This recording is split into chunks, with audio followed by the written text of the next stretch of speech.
आज की इस वीडियो में स्टूडेंट्स हम करेंगे क्लास 9 फिजिक्स के यूनिट नंबर 1 से लेकर यूनिट नंबर 3 के तमाम एमसीक्यूज़। तो आइए इस वीडियो को स्टार्ट करते हैं। तो सबसे पहले स्टूडेंट्स हम कर लेते हैं यूनिट नंबर 1 के तमाम एमसीक्यूज़। तो एमसीक्यूज़ नंबर 1 है हमारे पास, in figure 1.26 shows the part of a vernier scale, what is the reading on the vernier caliper. हमसे कहा है कि हमारे पास ये फिगर 1.26 है जिसके अंदर हमें एक पार्ट दिखाया गया है वर्नियर स्केल का, और हमें बताना है कि इस वर्नियर कैलिपर की रीडिंग क्या होगी। तो इसका स्टूडेंट्स करेक्ट ऑप्शन हमारे पास है 6.55 सेंटीमीटर। कैसे आया? तो सबसे पहले हम क्या करेंगे, हम मेन स्केल रीडिंग लेंगे। लिहाजा मैंने सॉल्यूशन में यहाँ पर आपको बताया है कि मेन स्केल रीडिंग हमारे पास क्या है, 6.5 सेंटीमीटर। अगर मैं आपसे पूछूं कि भाई मेन स्केल रीडिंग किस तरह से लेते हैं, तो हमें देखना है कि ये वर्नियर स्केल है हमारा और ऊपर वाला मेन स्केल है, कि वर्नियर स्केल की कौन सी लाइन मेन स्केल की लाइन को क्रॉस करके आई है। तो अगर स्टूडेंट्स अगर आप गौर करो तो यहाँ पर अगर हमारा 0 है तो हमें ये वाली पॉइंट के ऊपर कौन सी लाइन है हमें मालूम करना है। तो ये 6 है और ये 7 है, इसका मतलब ये होगा हमारे पास 6.5। तो 6.5 हमारे पास आ गई क्या, मेन स्केल रीडिंग। सही है। अब स्टूडेंट्स हमें क्या करना है, हमारे पास जो नीचे वाला स्केल है यानी वर्नियर स्केल, इसकी हमें रीडिंग मालूम करनी है, इसकी हमें डिवीजन मालूम करनी है। उसको मालूम करने का क्या तरीका होता है, हमें देखना है कि वर्नियर स्केल की कौन सी लाइन बिल्कुल परपेंडिकुलर है किसके, मेन स्केल के। तो स्टूडेंट्स अगर आप यहाँ से गौर करो, 0 हमारी परपेंडिकुलर नहीं है, 1 भी नहीं है, 2 भी नहीं है, 3 भी नहीं है, 4 भी नहीं है, लेकिन जो 5 लाइन है वो 7 के क्या हो रही है, यहाँ पर परपेंडिकुलर हो रही है। इसका मतलब हमारे पास वर्नियर स्केल डिवीजन आ गई 5। सही है। फिर हम क्या करेंगे, वर्नियर स्केल रीडिंग निकालने के लिए 5 को यानी वर्नियर स्केल डिवीजन को हम मल्टीप्लाई कराएंगे लीस्ट काउंट से। तो लीस्ट काउंट हमारे पास क्या होता है वर्नियर कैलिपर का, 0.01। तो लिहाजा 5 को मैंने मल्टीप्लाई कराया 0.01 से, तो मेरे पास वर्नियर स्केल डिवीजन आ गई कितनी, यानी वर्नियर स्केल रीडिंग आ गई 0.05। अब हम क्या करेंगे, वर्नियर कैलिपर की रीडिंग निकालने के लिए मेन स्केल की रीडिंग को और वर्नियर स्केल की रीडिंग को दोनों को ऐड कर देंगे। लिहाजा मैंने 6.5 को ऐड करा दिया 0.05 से, तो मेरे पास वर्नियर कैलिपर की रीडिंग आ गई कितनी, 6.55 सेंटीमीटर। लिहाजा करेक्ट ऑप्शन होगा 6.55 सेंटीमीटर। अब स्टूडेंट्स हम देख लेते हैं एमसीक्यूज नंबर 2। एमसीक्यूज नंबर 2 हमारे पास क्या है, 10 identical steel balls each of mass 27 gram are immersed in a measuring cylinder. हमसे कहा है कि हमारे पास 10 आइडेंटिकल यानी सेम स्टील की बॉल्स हैं और हर एक का मास कितना है, 27 ग्राम है, और उसको रखा गया है मेजरिंग सिलेंडर में। तो मेजरिंग सिलेंडर के अंदर जो पानी मौजूद है वो कितना था, 20 सेंटीमीटर क्यूब था। आगे हमसे कहा है the reading of water level rises to 50 centimetre cube. और जब हमने उन 10 आइडेंटिकल बॉल्स को पानी के अंदर रखा तो पानी का वॉल्यूम बढ़ गया 20 सेंटीमीटर क्यूब से कितना हो गया, 50 सेंटीमीटर क्यूब। हमसे कहा है what is the density of the steel, हमें स्टील की डेंसिटी मालूम करनी है। तो करेक्ट ऑप्शन हमारे पास है 0.90 ग्राम पर सेंटीमीटर क्यूब। कैसे आया है स्टूडेंट्स, सॉल्यूशन मैंने आपको यहाँ पर करके दिखाया है कि इस प्रॉब्लम में हमें इससे कहा है कि डेंसिटी मालूम करो। तो डेंसिटी मालूम करने के लिए हम फार्मूला यूज़ करेंगे। डेंसिटी का क्या होता है, मास पर यूनिट वॉल्यूम। और स्टूडेंट्स हमारे पास मास की वैल्यू तो मौजूद है 27, लेकिन वॉल्यूम की वैल्यू हमारे पास कितनी है, 2 यहाँ पर गिवन है। हमारा वॉल्यूम जो इंक्रीज़ हुआ था 20 सेंटीमीटर क्यूब से कितना, 50 सेंटीमीटर क्यूब। तो स्टूडेंट्स मैंने क्या किया, v की वैल्यू निकालने के लिए v2 माइनस v1 किया।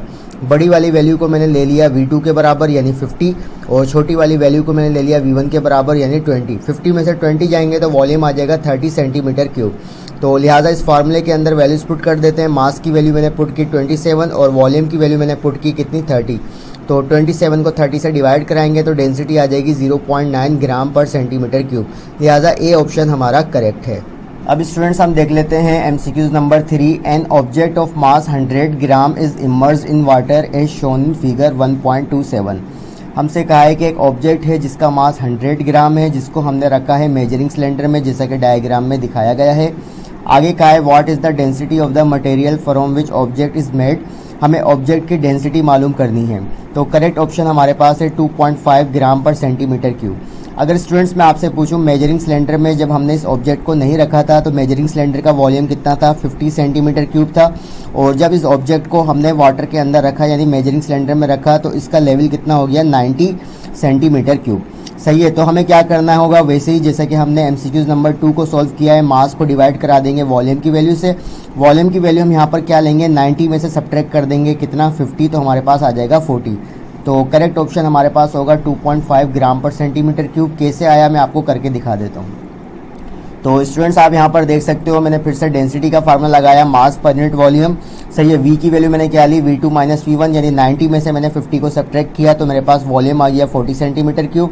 तो फिर मैंने वैल्यूज पुट कर दी, मास की वैल्यू मैंने पुट की 100 और v की वैल्यू मैंने पुट की 40। तो 100 को जब आप डिवाइड कराओगे 40 से तो d की वैल्यू आपके पास आ जाएगी 2.5 ग्राम पर सेंटीमीटर क्यूब। तो यही इसका आंसर है। अब स्टूडेंट्स हम देख लेते हैं MCQs number 4, what is the reading of the micrometer in figure 1.28।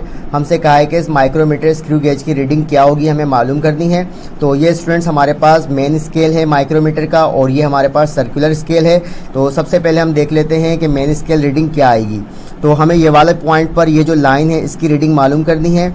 तो स्टूडेंट्स ये अगर हमारे पास 0 है, ये 1 है, ये 2 है, ये 3 है, ये 4 है, ये 5 है, तो 5 के बाद क्या आएगा 6। इसका मतलब मेन स्केल रीडिंग हमारे पास हो गई 6 मिलीमीटर। सही है। उसके बाद हमें सर्कुलर स्केल डिवीजन मालूम करनी है। तो हमें देखना है कि ये रेफरेंस लाइन सर्कुलर स्केल की कौन सी लाइन के परपेंडिकुलर है। तो स्टूडेंट्स ये हमारे पास 10 है, ये 11 है, ये 12 है और ये 13 है। इसका मतलब सर्कुलर स्केल डिवीजन हमारे पास आ गई 13।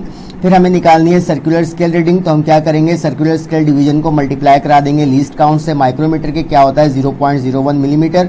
तो 13 को मैंने मल्टीप्लाई कराया 0.01 मिलीमीटर से, तो मेरे पास सर्कुलर स्केल रीडिंग आ गई कितनी 0.13। अब हम क्या करेंगे स्टूडेंट्स, स्क्रू गेज की रीडिंग निकालने के लिए मेन स्केल रीडिंग को और यहाँ पर सी आएगा सर्कुलर स्केल रीडिंग को हम क्या करेंगे, दोनों को ऐड कर देंगे। तो मेन स्केल रीडिंग हमारे पास क्या आती है 6 और सर्कुलर स्केल रीडिंग हमारे पास क्या आई थी 0.13। तो 6 में हम ऐड करेंगे 0.13 तो हमारे पास स्क्रू गेज की रीडिंग आ जाएगी कितनी 6.13 सेंटीमीटर। लिहाजा करेक्ट ऑप्शन हमारा होगा बी यानी 6.13 मिलीमीटर। यहाँ पर सेंटीमीटर नहीं आएगा, यहाँ पर आएगा मिलीमीटर। सही है। अब स्टूडेंट्स हम देख लेते हैं number 5 MCQs. A chips wrapper is 4.5 centimetre long and 5.9 centimetre wide. हमसे कहा है कि एक हमारे पास चिप्स का एक पैकेट है, उसके रैपर का जो साइज़ है वो कितना है, उसकी लंबाई कितनी है 4.5 सेंटीमीटर और विड्थ कितनी है 5.9 सेंटीमीटर। आगे हमसे कहा है its area up to significant figure will be. हमें इसका एरिया मालूम करना है। तो करेक्ट ऑप्शन हमारे पास है 26.55 सेंटीमीटर स्क्वायर। कैसे आया, एरिया का फार्मूला लगा दो। एरिया का फार्मूला क्या होता है, लेंथ मल्टीप्लाई बाय विड्थ। तो लेंथ की वैल्यू मैंने पुट की 4.5 और विड्थ की वैल्यू मैंने पुट की 5.9। इन दोनों वैल्यूज को आपस में मल्टीप्लाई कराएंगे तो एरिया की वैल्यू आ जाएगी 26.55 सेंटीमीटर स्क्वायर। नंबर 6 स्टूडेंट्स हमारे पास एमसीक्यूज है। A world wide system of measurement in which unit of base quantities were introduce is called. कि वर्ल्ड वाइड सिस्टम जो कि हम यूज़ करते हैं सिस्टम यूनिट ऑफ मेजरमेंट का, वो कौन सा होता है, वो होता है हमारे पास इंटरनेशनल सिस्टम ऑफ यूनिट्स। तो लिहाजा करेक्ट ऑप्शन हमारा होगा बी। नंबर 7 एमसीक्यूज हमारे पास है। All accurately known digits and first doubtful digit in an expression are known as. कि तमाम एक्यूरेट डिजिट्स को क्या कहा जाता है, तो उन्हें कहा जाता है सिग्निफिकेंट फिगर्स। लिहाजा करेक्ट ऑप्शन हमारा होगा बी। नंबर 8 एमसीक्यूज हमारे पास है। If zero line of vernier scale coincide with zero line of main scale then zero error is called. तो अगर हमसे कहा है कि अगर वर्नियर स्केल की और मेन स्केल की जीरो लाइन बिल्कुल एक दूसरे के परपेंडिकुलर हो तो जीरो एरर कौन सा होता है, तो वो जीरो एरर ही होता है। लिहाजा करेक्ट ऑप्शन हमारा होगा जीरो। और नंबर 9 एमसीक्यूज हमारे पास है। Zero error of the instrument is called. तो जीरो एरर को हम क्या कहते हैं, सिस्टमेटिक एरर कहते हैं। ए ऑप्शन हमारा करेक्ट है। और नंबर 10 हमारे पास है। Length, mass, electric current, time, intensity of light and amount of substance are the examples of base quantities. तो ऑप्शन ए हमारा करेक्ट है। अब स्टूडेंट्स हम देख लेते हैं यूनिट नंबर 2 के एमसीक्यूज। तो नंबर 1 एमसीक्यूज हमारे पास है। Scalar quantities have dash and suitable unit. Scalar quantities के अंदर क्या होता है, मैग्नीट्यूड होता है और सूटेबल यूनिट होता है। तो लिहाजा ए ऑप्शन हमारा करेक्ट है, मैग्नीट्यूड। नंबर 2 एमसीक्यूज हमारे पास है। Vector quantities have dash along with magnitude and unit. कि वेक्टर क्वांटिटीज के अंदर मैग्नीट्यूड और यूनिट के साथ क्या होता है, डायरेक्शन होती है। लिहाजा बी ऑप्शन हमारा करेक्ट है। नंबर 3 एमसीक्यूज हमारे पास है। Which one is a vector quantity. Mass हमारे पास स्केलर क्वांटिटी होता है, टाइम भी स्केलर है। लिहाजा वेट हमारा करेक्ट ऑप्शन है, वेट हमारी एक वेक्टर क्वांटिटी है। नंबर 4 हमारे पास है। Which one is a scalar quantity. तो टाइम हमारे पास स्केलर क्वांटिटी है क्योंकि फोर्स और वेलोसिटी हमारी वेक्टर क्वांटिटी है। तो लिहाजा ए ऑप्शन हमारा करेक्ट है। नंबर 5 हमारे पास है। Distance is a dash quantity. कि डिस्टेंस हमारा स्केलर है या वेक्टर है, तो डिस्टेंस हमारा स्केलर होता है। लिहाजा बी ऑप्शन हमारा करेक्ट है। नंबर 6 हमारे पास है। What is the SI unit of acceleration. SI unit क्या होता है एसिलरेशन का, तो एसआई यूनिट होता है एसिलरेशन का मीटर पर सेकंड स्क्वायर। तो बी ऑप्शन हमारा करेक्ट है। नंबर 7 हमारे पास है। What is SI unit of velocity. Velocity का एसआई यूनिट क्या होता है, वेलोसिटी का एसआई यूनिट होता है मीटर पर सेकंड। लिहाजा ए ऑप्शन हमारा करेक्ट है। नंबर 8 हमारे पास है shortest distance between 2 point is called, जो शॉर्टेस्ट डिस्टेंस होता है 2 पॉइंट्स के दरमियान उसे क्या कहा जाता है, उसे कहा जाता है डिस्प्लेसमेंट, लिहाजा सी ऑप्शन हमारा करेक्ट है। अब हम देख लेते हैं स्टूडेंट्स यूनिट नंबर 3 के एमसीक्यूज। नंबर 1 हमारे पास है Newton's first law of motion is also known as law of inertia, कि Newton first law of motion का एक और नाम क्या है, लॉ ऑफ इनर्शिया है, सी ऑप्शन हमारा करेक्ट है। नंबर 2 हमारे पास है quantity of matter content in a body is called, quantity of matter जो कि बॉडी के अंदर मौजूद होती है उसे क्या कहा जाता है, उसे मास कहा जाता है, लिहाजा ए ऑप्शन हमारा करेक्ट है। नंबर 3 हमारे पास है quantity of motion content in a body is called, यानी बॉडी के अंदर जो क्वांटिटी ऑफ मोशन होती है उसे हम क्या कहते हैं, उसे हम मोमेंटम कहते हैं, सी ऑप्शन हमारा करेक्ट है। नंबर 4 हमारे पास है law of conservation of momentum defines the total momentum of a system of two bodies before and after collision, के according to the law of conservation of momentum के मुताबिक कि जो मोमेंटम होता है दो बॉडीज़ का बिफोर एंड आफ्टर क्या होता है, हमेशा कांस्टेंट होता है, रिमेन्स कांस्टेंट, ए ऑप्शन हमारा करेक्ट है। नंबर 5 हमारे पास है weight of a body can be measured using a spring balance, अगर आप वेट को मालूम करना चाहते हो तो उसके लिए हम यूज़ करते हैं spring balance. It differs from place to place because of the variation in dash, तो ये हमारा क्या होता है, चेंज होता है एक जगह से दूसरी जगह, किसकी वजह से क्या चेंज आता है, ग्रेविटेशनल पुल का, ग्रेविटी की वजह से, लिहाजा बी ऑप्शन हमारा करेक्ट है।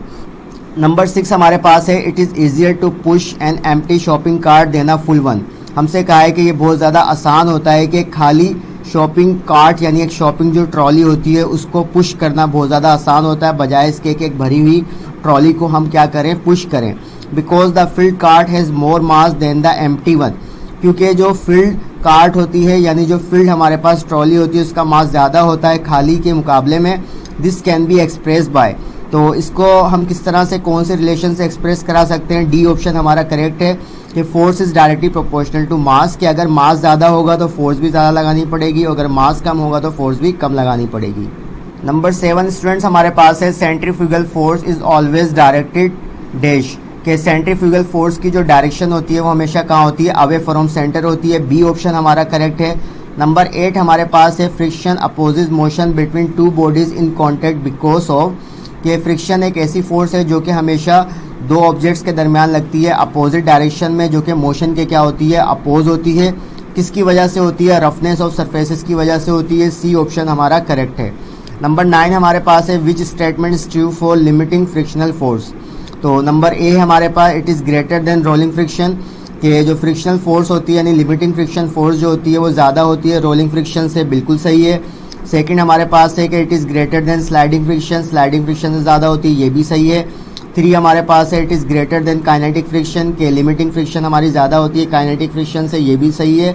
तो डी हमारे पास है ऑल आर ट्रू, तो लिहाजा डी ऑप्शन हमारा करेक्ट है। नंबर 10 स्टूडेंट्स हमारे पास है a man pools a crate of mass 25 kg across level ground with a horizontal force of 16 Newton, हमसे कहा है कि एक आदमी है जो कि एक क्रेट को पुल कर रहा है जिसका मास है 25 kg ग्राउंड के साथ, और कितनी फोर्स लगा रहा है, 16 न्यूटन। आगे हमसे कहा है a constant force of friction of 20 newton acts on the sledge, और एक कांस्टेंट फोर्स जो फ्रिक्शन की है दो सरफेसेस के दरमियान यानी ग्राउंड के दरमियान और आप कह लो क्रेट के दरमियान, वो कितनी है, 20 न्यूटन है। आगे हमसे कहा है what is the acceleration of the sledge, sledge की हमें एक्सीलरेशन मालूम करनी है, तो करेक्ट ऑप्शन हमारे पास है 1.6 मीटर पर सेकंड स्क्वायर। कैसे आया, इसको हम सॉल्व करने के लिए एक्सीलरेशन का फार्मूला लगाएंगे, force per unit mass. Force की वैल्यू स्टूडेंट्स मैंने यहाँ पर ली है 40, हमारे पास दो फोर्सेज गिवन है 16 न्यूटन और 20 न्यूटन। 60 में से आप 20 निकालोगे तो क्या आएगा, 40। 40 को डिवाइड करा दो, मास की वैल्यू कितनी है 25, तो 40 को डिवाइड कराओगे 25 से तो एक्सीलरेशन आ जाएगी कितनी, 1.6 मीटर पर सेकंड स्क्वायर। तो यही हमारा आंसर है एमसीक्यूज नंबर 10 का। तो स्टूडेंट्स वीडियो के अंदर हमने यूनिट नंबर 1 से लेकर यूनिट नंबर 3 के जितने भी एमसीक्यूज थे वो सारे के सारे कर लिए। आज के लिए इतना ही, फिर मिलेंगे, अल्लाह हाफिज़।